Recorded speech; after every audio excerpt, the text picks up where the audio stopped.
Are obesity medications just another fad, another quick fix diet pill that works for a little while, only to leave people disappointed?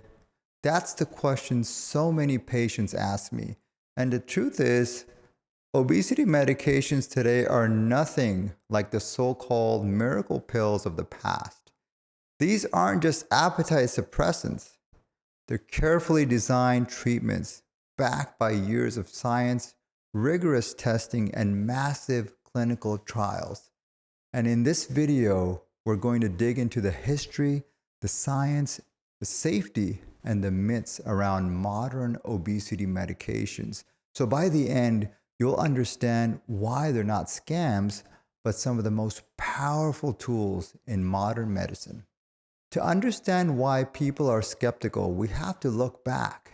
In the 1990s, a drug combination called Fen-Fen, fenfluramine plus phentermine, was hailed as a miracle. People lost weight quickly, but then came reports of heart valve damage. By 1997, it was pulled from the market. That single scandal scarred obesity medicine for decades to come. Doctors stopped prescribing, patients lost trust, and insurers refused to cover treatments. Even today, when we mention weight loss medications, some patients immediately say, oh, like Fen-Fen? That stigma lingers. But the truth is, modern medications are entirely different. So, how do modern medications work? Unlike older pills that just revved up the nervous system, modern medications target biology. GLP-1 receptor agonists like semaglutide mimic hormones that naturally regulate appetite. They slow digestion, improve satiety, and signal the brain that the body has had enough food. Tirzepatide goes even further, activating two hormones, GLP-1 and GIP, for even stronger effects.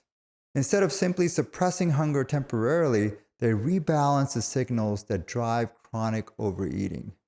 Now, this isn't about willpower anymore. It's about science giving people a fighting chance against biology. Here's the evidence.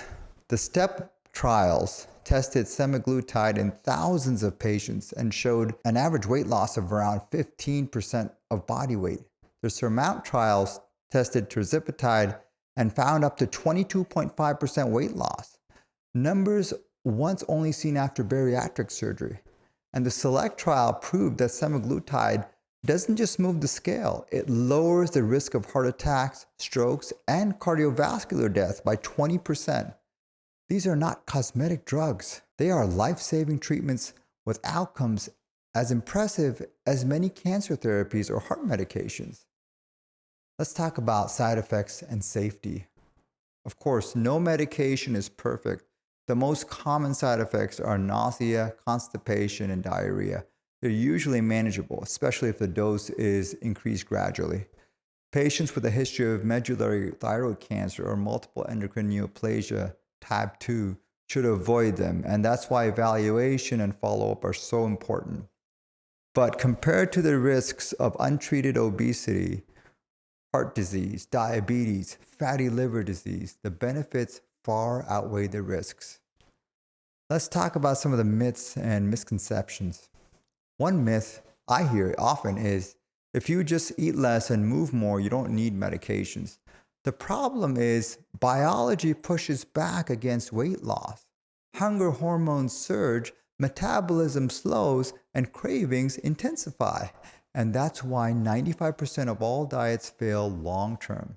These medications quiet those defenses, allowing lifestyle changes to finally succeed. Another myth, it's cheating, but we don't say insulin is cheating for diabetes or statins are cheating for high cholesterol.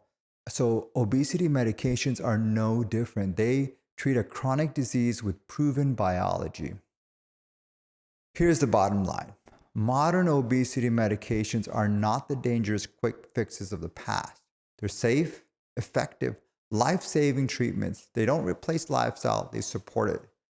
They don't replace effort, they make effort finally pay off.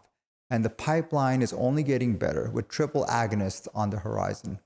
If you've been burned by weight loss gimmicks before, Know this: obesity medicine has entered a new era and is backed by real science, not hype.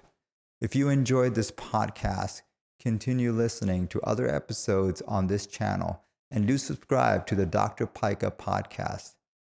Have a nice day.